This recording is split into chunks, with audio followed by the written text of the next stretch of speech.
الشمار كفوني كبجمتوتا في جالتمتو ترلفتوتا وبسيان بوجر تركمتني كم جرت فيا كيسني النجاكي يا جلتها واكيو سنجاكي بايس كريستوس وجلنا توجيتون جالدا أكم جرتو كابا كيبليت أوري جرتم بيا كيسا بيا لاتيسني أردفتوتا وبسيان بوكنتاتا نندمت كيسني وكم جرتو فيا كيسني النجاكي يا جلتها واكيو نسني جرا هر وانت تكو وانت باي يعني نما قدسيسو سنين جدو برما كان كيستي إيسا كجرتني في إيه فانا كجراتني أكبرتني في مالي وابراتي متين سنين جرا فيديو كانت نجفتين درو لايك شير سبسكرايب وجرا نبكي دابت أنا سنين جرا مالي فوجت لايكين كيسن شيرين كيسن نفايا داني سنين جرا وردفتو تكيا كنا في لايك شير سبسكرايب كومنت وجرا نبكي دابت أنا سنين جرا وردفتو تكيا باكي حلا كيسا با ليتا وري جرتن أندم تكيسانيو سبسكرايب ناقودا ሰላም እንዴት ናችሁ? የተከበራችሁ የተወደዳችሁ የኦብሴ አምቦ ቤተሰቦች እንዴት ናችሁ? ሰላም ናችሁ? ዛሬ አንድ ነገር ከናንተ ጋር ማውራት በሁለቱም ቋንቋ ማውራት መጥቻለሁ።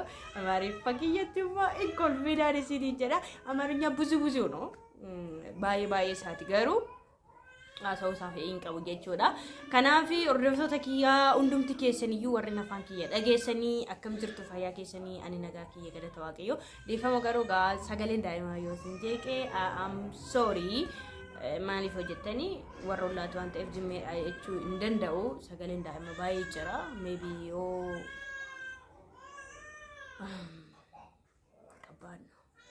kabbaad no أنا رفضت كيار وانت تقوان تنسين جتشو في وانت باي غرا نمانياتو في غرا جبنا أكنا الدنيا كنا رتين بيتو باكي 60 أديم سفما جرو مالي كان جدامو جولين هدوم فيديو كنا رتو جاكانيرو أن ماني إسين مالي إيسي جرتو وچاسو كان نسا أكامي مالتو حكا تأجرو باي تقو غرا نمانياتو جتشو فيديون كله سجد درتي واي هاتي الموت جرا جبات درتي نجده هر أمو فيديون وجد وكوني مو نموت حدود أبروسة أودان دا جتشورا لوجا واقعي دبّتشو في بتلا إجولين شمرة جتشورا ورين إيرا رتقو جان كون هسي مولة شمرين ردي باينان كمولاتو إجولون شمراني يوينين مو آتورا كانتاتان namni bultii qabu maybe na hordofuu danda'a jechuudha ilmoo keetiif lubbuu kee kenni malee ilmoo kee dabarsitee alagaatti hin kennini mucaa waggaa 7 jechuudha maqaan isaa afaan amaariffaatiin eenyu jedhama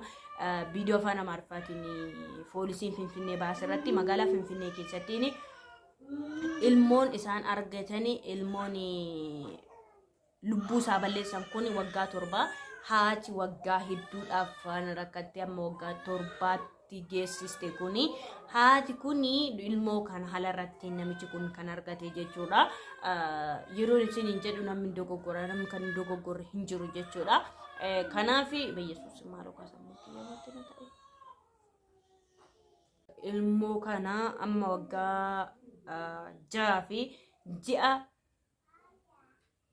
5tti operateessiste haati kun ineerumne jechuudha ilmoo kana toon eerumne akka walirraatti argatanii jechuudha innis yeroo sana fuun ishinis yeroo sana neerumne ilmoo kana qabattee godaanaatti baastee too guddisaa jirtu jechuudha ilmoon kuni booddee immoo namichi kun abbaa warraanshii kun yooyin immoo kan jalqaba ilmoo warraa argate kuni fuudhee bultii godhatee asitti immoo ishiin mucaa kana guddisuudhaaf godaanaa baatee baay'ee rakkachaa turte booddee dabbaa warraanshii kun yooyin abbaan ilmoo ishiiti kun fuudhee mana godhatee dhageesse geessitee ilmoo isaa itti kennite jechuudha guddisi ani godaanaa keessa taa'ee guddisuun baay'ee natti ulfaatee jira ilmoon kee miidhama guddisi jettee fuutii abbaa kanatti kennite jechuudha abbaa kanatti kennite yeroo jettu abbaan kuni gayyaa yooyin immoo masaanuu gayyaa umjaa manatti fakkaata yooyin immoo haadha biddeena jedhama afaan oromoodhaani haadha biddeena jechuun jaartii abbaa isaatii biratti galee jechuudha mucaan kun mucaa waggaa 7 ta'ee jechuudha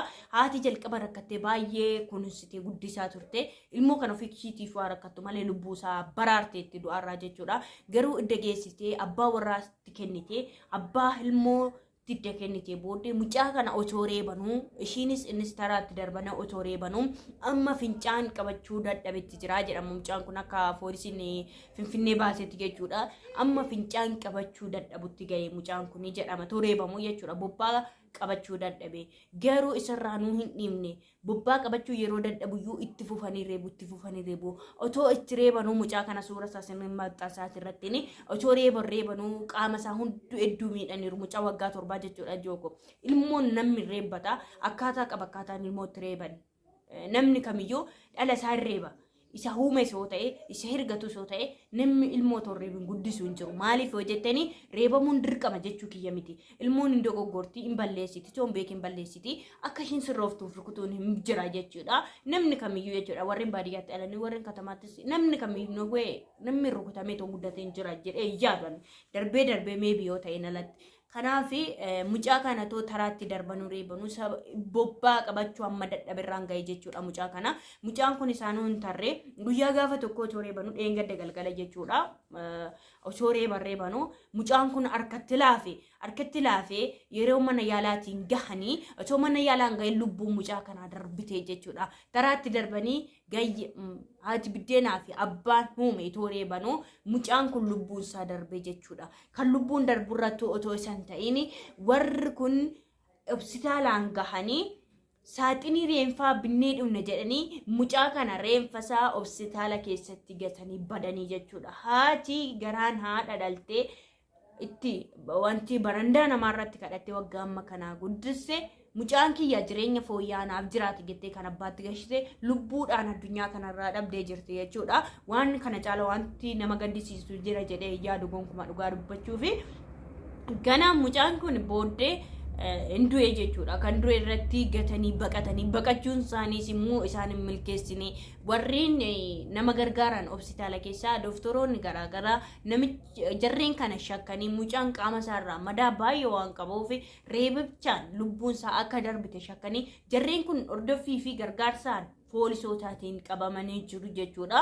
Itti qabamanii to'annoo seeraa jala oolaniiru. Seerri bara kanaa nama too lubbuun daanqoo ta'uu baatte biyya Itoophiyaa keessatti ilmoo hin ajjeestu haati ilmoo hin ajjeesu abbaan immoo ilmoo isaatiin hin du'u haatillee akkasuma. Ijooko wanta baay'ee fokkisaatu jira jechuudha. Amma fakkeenyaaf Itoophiyaa keessa jiran akka mataa kiyyaatti jechuudha. Wantoota ta'u kana gochaa ta'u kana akkuma keessan miidiyaarraan argaa. Miidiyaarraan fayyadama. Garuu odeeffannoo akkanaa biyya Itoophiyaa keessaa waan akkana ta'e warreen miidiyaan fayyadamne gonkumaa waan akkasii quban qaban jechuudha. Dhugaa rabbii dubbachuuf. Kanaaf maal woogoonedha gochaan suukanneessaan akkanaa biyya Itoophiyaa keessaa dhabamuu kan danda'u.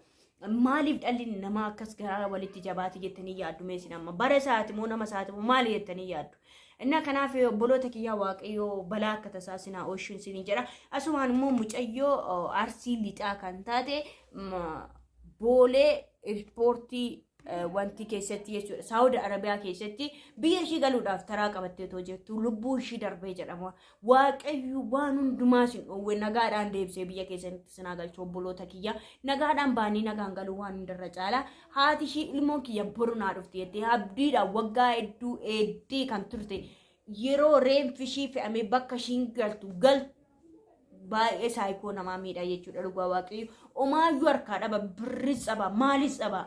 Garuu waaqayyo nagaadhaan bakkee baatanitti haadha keessan abbaa keessanitti waaqayyo deebisee sinaa galchu kana qofaadha kadhannaan kiyya.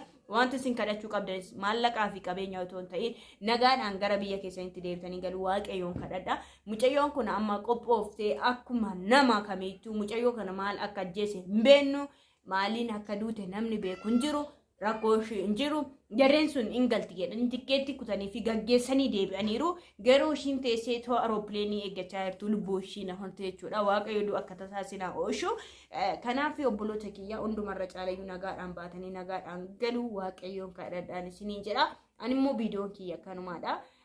Wanta baay'ee garaa nama nyaatudha. Hunduma keenyaaf waaqayyo bakka kamittuyyuu nageenya isaanuufaa baay'isu malee wanti nuti gochuu dandeenyu jiru.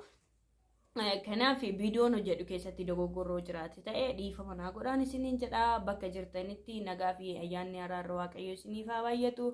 Shaaloom turtii gaarii qabaadhaa. Ajjeessaa du'uu waaqayyo isinirraa haa qabuun isiniin jedha. Waaqayyo deebisee nagaadhaan isin haa gashu. Turtii gaarii qabaadhaa. Mee gara jabina akkanaa waaqayyo biyya keenyarraa dachee keenyarraa haa kaasu jedha. Eebbifamaa waaqayyo isin haa eebbisu. Turtii gaarii qabaadhaa.